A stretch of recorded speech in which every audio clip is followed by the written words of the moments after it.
Homeowners can safely repair asphalt roof shingles themselves only when they fully understand the risks and follow strict safety and technique guidelines. When attempting a minor asphalt shingle repair, start by assessing the roof pitch, shingle condition, and weather.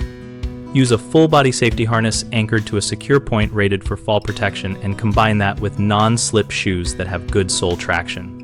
Plan work for a calm, dry day and avoid any wet, icy, or windy conditions because slipperiness and gusts greatly increase fall risk. Have a second person on the ground acting as a spotter and to hand up tools so you do not bend or overreach while on the slope. Use a proper roofing ladder with a stabilizer and ladder hooks that engage the roof edge to prevent ladder slip. Never stand on the top rungs. For shingle replacement, lift the upper road gently with a flat pry bar to expose nails. Remove only the nails holding the damaged shingle and slide a matching shingle into place. Then secure with roofing nails placed under the shingle tab and seal with roofing cement to prevent any exposed nail heads. Many homeowners underestimate how steep a roof is, so they try to work without a harness and that leads to falls.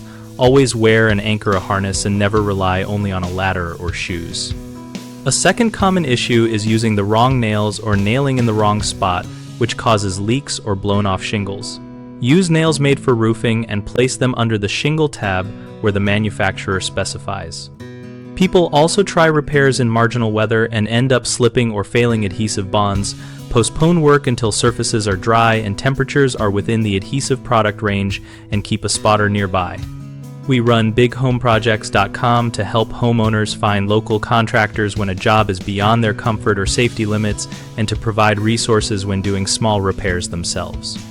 We also help contractors find work and participate in our discussion community where we share tips, safety practices, and real project experiences.